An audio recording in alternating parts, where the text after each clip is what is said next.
train de faire l'ossature bois, on doit faire les pointes, donc les pointes des pignons en fait, les pignons de l'ossature qu'on est occupé à faire. Il neige, donc il neige pas mal dehors. Du coup, on est parti sur chantier, chercher les chevrons pour fabriquer les pointes, et on va faire ça en atelier. J'ai eu la chance d'avoir l'espace nécessaire que pour le faire. Donc du coup, je vais mettre la caméra sur la mezzanine. On va faire les petits assemblages, et éventuellement, si j'ai un petit truc, une petite astuce ou l'autre à vous donner, je m'arrête, je vous donne la petite astuce pour faire vos pointes d'une manière correcte, savoir un petit peu comment on fait. Et puis voilà, les plans, peut-être, voilà, comme ça vous comprenez. Donc moi je fais les plans de mes pignons sur SketchUp. Donc mes ossatures, je les dessine en 3D toujours. Comme ça, voilà, on a déjà toutes les cotes. On n'a plus qu'à débiter aux mesures et puis assembler le tout. On repart sur chantier, on assemble ça, charpente, et l'extension sera déjà terminée. Voilà, allez, bon visionnage.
Voilà, nous voilà arrivés sur chantier. Donc, comme je vous ai expliqué, on était à l'atelier. Les pointes, on a dû les faire à l'atelier parce qu'il neigeait. Je n'ai malheureusement pas su filmer la mise en place des pointes parce que, bon voilà, il faisait dégueulasse quand on l'a fait. Donc, c'était très compliqué de sortir l'appareil photo, etc. Je vais juste essayer peut-être de vous montrer sur place ce à quoi on doit veiller et ce à quoi on a regardé. Donc déjà pour dessiner vos pointes, c'est pas compliqué. Vous avez les plans d'architecte, vous prenez la pointe de votre charpente et vous venez y mettre un clou et vous tirez vos ficelles en partant de cette pointe à la base de la structure. Donc ça, je dirais bien, c'est assez compliqué peut-être de l'expliquer comme ça sans montrer, mais malheureusement j'ai pas eu l'occasion de faire autrement. Donc vous prenez la moitié de votre pièce, vous tirez un trait d'aplomb, et puis alors après, enfin la moitié du bâtiment, vous tirez un trait d'aplomb, vous allez chercher la pointe déterminée par les plans d'architecte, et puis alors vous tirez une ficelle qui repart au pied de la sablière, donc de l'intérieur de la sablière à votre structure. Ça, moi, ça me permet de dessiner après mes plans sur SketchUp, comme je vous l'ai montré dans l'atelier. Donc je dessine tous mes plans, et puis alors je viens couper tous mes montants à la mesure que j'ai déterminé sur mes plans. Sur SketchUp. Donc une fois que ça c'est fait, on amène, on vient les positionner comme les structures en partie basse, donc simplement poser sur l'OSB, visser ou clouer avec des pointes crantées, donc comme je l'ai expliqué dans la première vidéo sur l'ossature bois. Et puis ensuite on a nos supports de panne fêtière, panne intermédiaire, de part et d'autre. Alors ces supports-là, ils ont été déterminés sur mes plans SketchUp par rapport à l'épaisseur de mes chevrons. Mais pour les reporter sur le mur de la maison existante, en fait c'est très simple. Il suffit d'aligner votre niveau des supports de fourreau avec le laser sur le mur. Et ensuite, vous déterminez ainsi l'endroit du sabot. Alors, si vous n'avez pas de laser, vous pouvez aussi le faire avec un tuyau d'eau. Donc vous prenez un tuyau d'eau avec le vase communicant, pour ceux qui connaissent, et alors vous venez aligner votre support là, et vous venez le déterminer là-bas. Une fois que ça c'est fait, vous avez votre ficelle qui a été tirée sur votre mur, vous venez aligner le dessus en fait de votre panne en déterminant la hauteur, donc ici 24 cm en l'occurrence, et vous venez faire un trait à la jonction pour mettre vos sabots.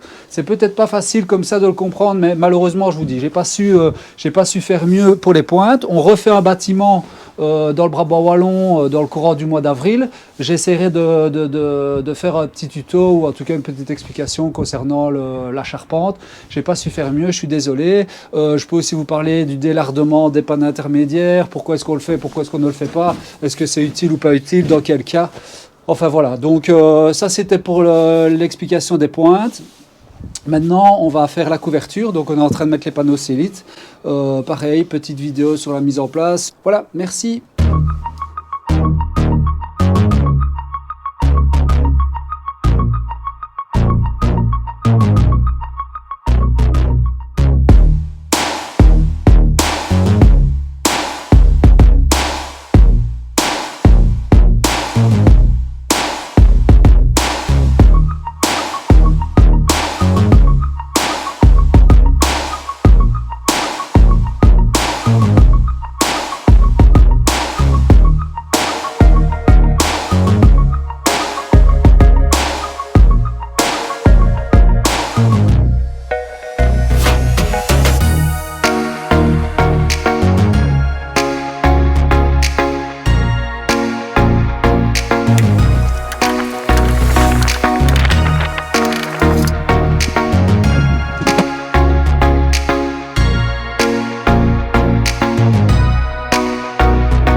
Ben voilà, petite ossature terminée avec, en collaboration avec le client, donc Monsieur Bip, hein, comme vous le savez, donc Monsieur Legrand. À vous un petit peu de nous dire ce que vous avez pensé, si l'expérience était intéressante, si vous avez appris des choses, si vous vous sentez capable aussi éventuellement de reproduire le travail à vous tout seul, qu'est-ce qui vous a plu et qu'est-ce qui vous a déplu. Donc voilà, on vous écoute, Monsieur Legrand. Bah, le garage est fait, il tient, donc c'est que tout va bien, c'est une très bonne chose. Mais sinon, moi j'ai appris énormément, oui, parce que j'aime bien le bois, mais je n'ai jamais fait d'aussi grosse structure, donc j'ai appris énormément. Moi, ce que je trouve particulièrement, c'est que vous prenez le temps, vous expliquez très bien. C'est gentil, merci. Ça c'est par rapport à vous. Maintenant, me sentir capable de le refaire complètement tout seul maintenant, non. Je pense que je pourrais essayer, mais il me faudrait peut-être quelqu'un qui me suive un minimum pour encore voir un petit peu, ouais, voilà, ça. parce que je ne l'ai jamais fait. Mais ça, c'est plus moi que par rapport à vos explications, parce que je trouvais, moi j'ai passé mon temps ce soir à noter des choses, donc qu'il y avait, oui, énormément de choses, vous expliquez bien et énormément de choses intéressantes. D'accord, donc ça vous a plu et vous avez quand même appris quelques trucs. Beaucoup, oui. Eh ben, super, nickel. Moi je suis super content, donc comme je le dis, ça fait des années qu'on propose ce genre de choses. C'est la première fois qu'on fait des vidéos YouTube, enfin on a commencé il y a plus ou moins un mois. On essaiera d'en refaire et puis merci de la collaboration et on se reverra de toute façon pour les finitions intérieures, les panneaux, bien vite. Oui, voilà, allez, à bientôt.